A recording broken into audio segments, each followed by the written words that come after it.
Hello, welcome to Crown Immigration. My name is Gurpreet Kaur. मैं Crown Immigration में as a counsellor काम करती हूँ।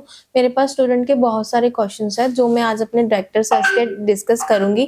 तो वेलकम है सर आपका यूट्यूब के चैनल में। Thank you ji, thank you. हाँ जी, आज हमारे साथ गुरप्रीत है। She is also counsellor in Crown Immigration. इनके पास भी बहुत सारे बच्चों के पेरेंट्स के क्वेश्चंस आते हैं, आइदर थ्रू व्हाट्सएप है या सोशल मीडिया के थ्रू, जिसको हम इंस्टाग्राम या यूट्यूब या फेसबुक कह सकते हैं। तो कुछ ऐसे क्वेश्चंस होते हैं जिसका हर एक पेरेंट्स को आंसर की रिक्वायरमेंट होती है, हर एक स्टूडेंट्स को।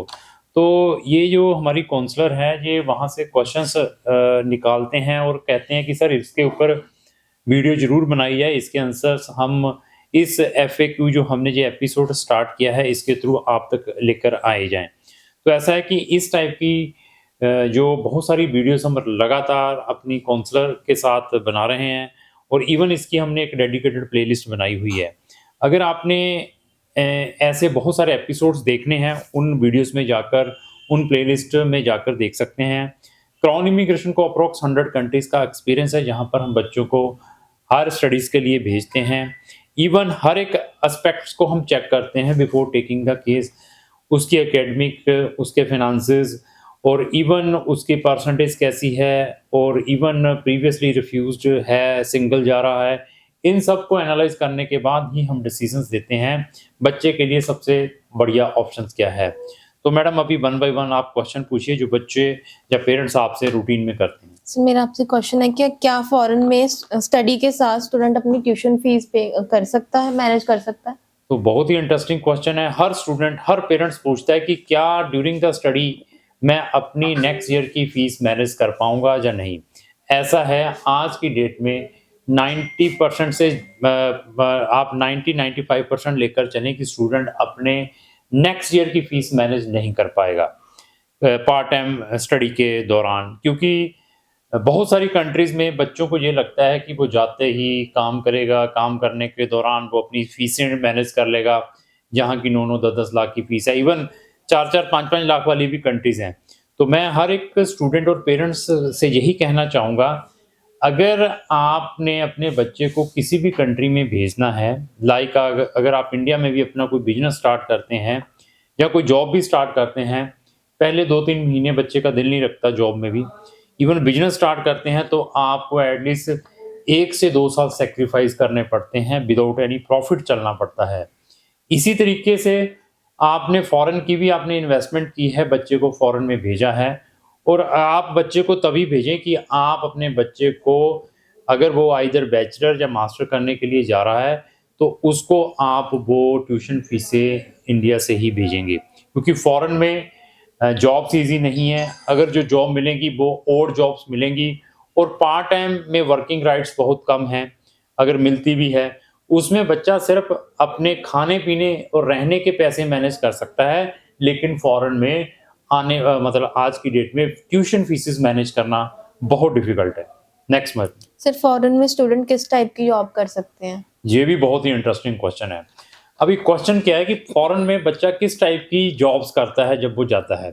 तो सबसे पहले ये देखिए कि हम अपनी क्रीम जो अपने दिल के साथ बच्चे को लगाकर भेजते हैं, चाहे लड़की जा रही है, चाहे लड़का जा रहा है, 18-20 साल का बच्चा है और उसके ड्रीम्स ऐसे हैं और पेरेंट्स के उससे भी बड़े ड्रीम्स हैं कि मेरा बच्चा फ़ॉरेन में जा रहा है, वहाँ पे तो वो कम्फर्ट ज़ोन में है, उसको रेड कारपेट मिलेगा, बढ़िया लग्ज़री लाइफ़ में रहेगा, ऐसा नहीं है। तो फ़ॉरेन में किस टाइप की जॉब्स जो आप अपने दिल के साथ अपने बच्चे को लगा कर रखते हैं, एक तो डिलीवरी की जॉब, जैसे यहाँ ज़ोमैटो वाले करते हैं।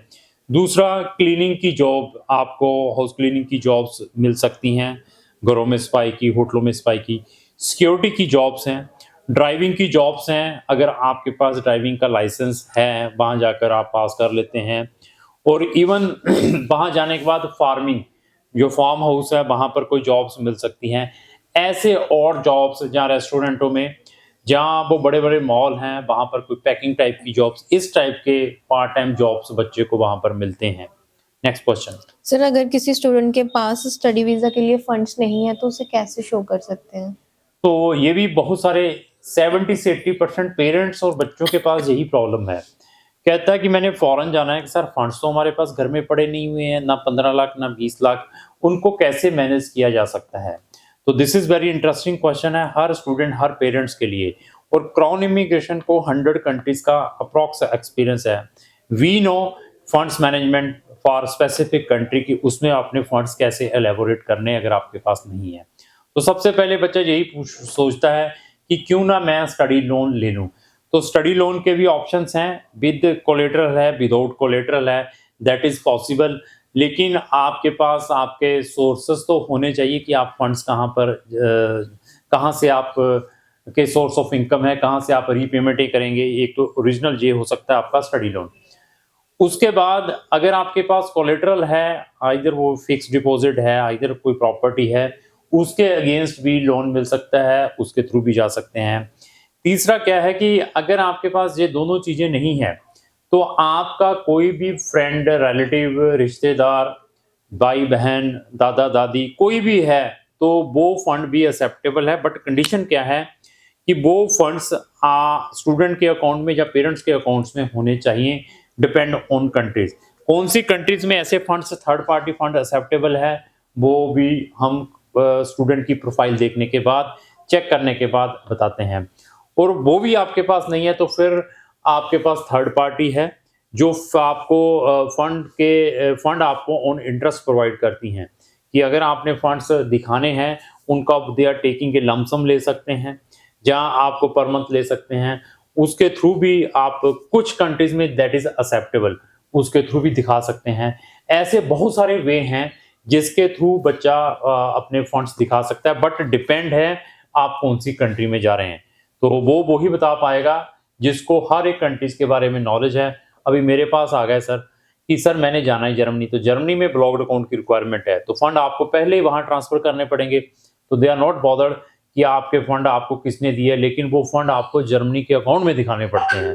तो इसी तरीके से नीदरलैंड जैसी कंट्री हुई, बेल्जियम जैसी कंट्री हुई, तो वहां पर भी फंड, नॉर्वे जैसी कंट्री फंड वहां पर दिखाने पड़ते हैं। तो अगेन डिपेंड है कि आपने जो फंड्स हैं कौन सी कंट्री में किस वे से हैं। हर एक चीज में हम आपकी हेल्प करते हैं अगर आपको फंड्स में भी कोई प्रॉब्लम आती है। तो नेक्स्ट क्वेश्चन मैडम। चाइना में स्टडी करने के क्या बेनिफिट्स हैं? तो चाइना में स्टडी करने के बेनिफिट्स सबसे पहले हमें स्टूडेंट से पूछते हैं। तो ये देखिए कि वर्ल्ड की नंबर 1 कंट्री लेकर चलें, पॉपुलेशंस को लेकर अभी इंडिया फर्स्ट नंबर पर पहुंच चुका है। और आज की डेट में चाइना के बगैर किसी भी कंट्री का सर्वाइवल नहीं है। आप किसी भी छोटी कंट्री में चले जाएं या किसी भी बड़ी कंट्री में, यूएस जैसी कंट्री में जो कहते हैं कि बड़ी रिच कंट्री है, आप यूएस जैसी कंट्री, वहां पर भी आपको मोर देन 50% के जो प्रोडक्ट है चाइना मेड मिलेंगे। इंडिया में आप देखिए, इंडिया चाइना साथ साथ है। इंडिया में भी आज की डेट में जितने भी आप कोई प्रोडक्ट उठाते हैं, देखते हैं, वो मैन्युफैक्चर्ड इन चाइना के हैं। तो ये मैं बता रहा हूँ कि एक डेवलप कंट्री, एक अंडर डेवलपिंग कंट्री। आप अंडर डेवलपिंग कंट्री में कहाँ पर चले जाएं, बांग्लादेश चले जाएं, आप नेपाल में चले जाएं, पाकिस्तान में चले जाएं, ये छोटी छोटी कंट्रीज हैं, तो वहां पर भी आपको चाइनीज मेड ही प्रोडक्ट मिलेंगी। यूरोप में चले जाएं, वहां पर भी चाइनीज। इसलिए सबसे पहले ये बता दूं कि चाइना में जाकर, अभी आप देखिए कि चाइना में कितना पोटेंशियल है। वहां जाकर अगर आप एक भी चीज में अपनी स्पेशलाइजेशन कर लेते हैं, अगर आपको पता चलता है कि इस चीज की एक्चुअल कॉस्ट क्या है और इसकी मार्केट कौन सी है वर्ल्ड के अंदर, तो आप उसमें ही लाखों करोड़ों रुपए कमा सकते हैं। बट आपके एफर्ट्स कैसे हैं, वहां पर ये भी नहीं करना।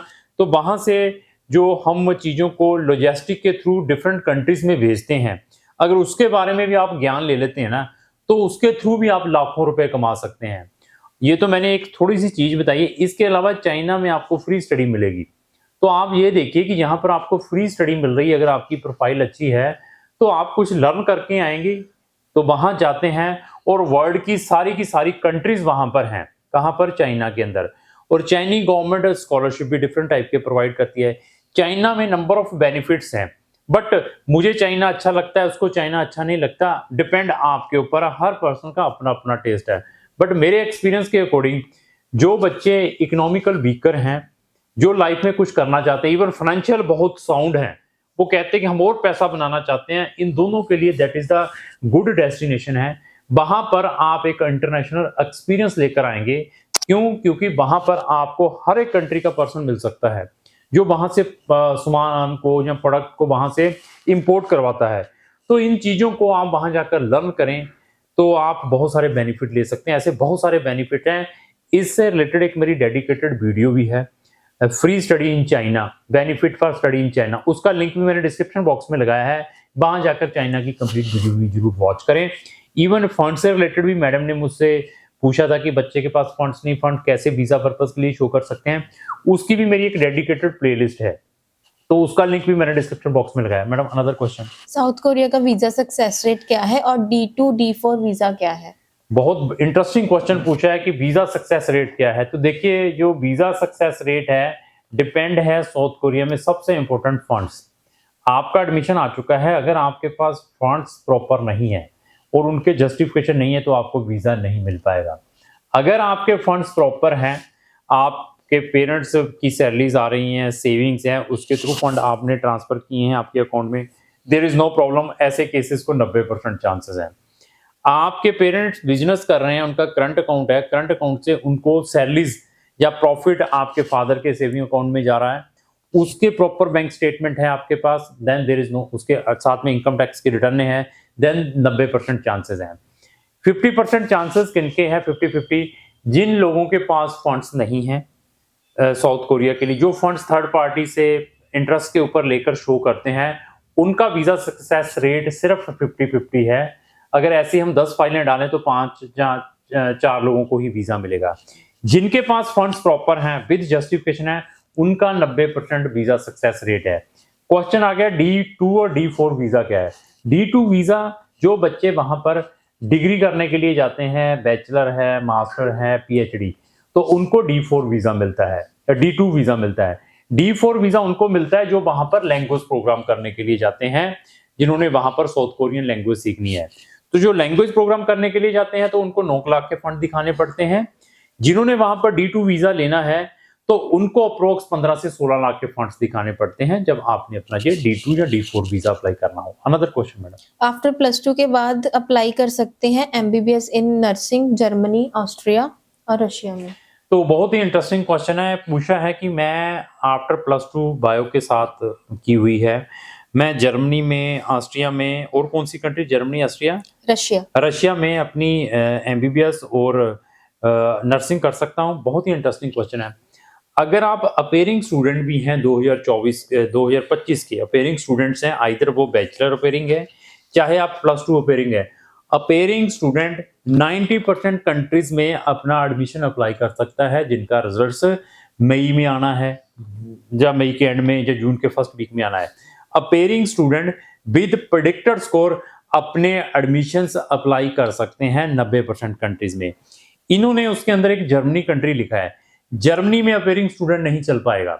जर्मनी में अगर आपने जाना है तो आपके पास पासिंग की 12th की मार्कशीट, जहां आपने अपनी बैचलर पासिंग, जहां आपने अपनी मास्टर पासिंग का, उसकी कंप्लीट सर्टिफिकेट रिक्वायर्ड है। क्यों? क्योंकि जर्मनी में अपेयरिंग स्टूडेंट क्यों नहीं अप्लाई कर सकता? क्योंकि जर्मनी में बच्चे को APS करवाना पड़ता है।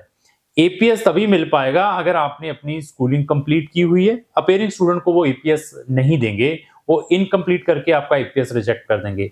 बैचलर कंप्लीट की है तब आपको APS मिल सकता है, उसके बाद ही अप्लाई कर सकते हैं। रशिया, ऑस्ट्रेलिया या व्हाट्सएवर कंट्री में आप अपेयरिंग स्टूडेंट, जहां आपने अपनी 12th कर भी ली है, तब भी अप्लाई कर सकते हैं। अभी आता है कौन से प्रोग्राम? नर्सिंग और MBBS। जर्मनी में नर्सिंग और MBBS entirely in German language में है।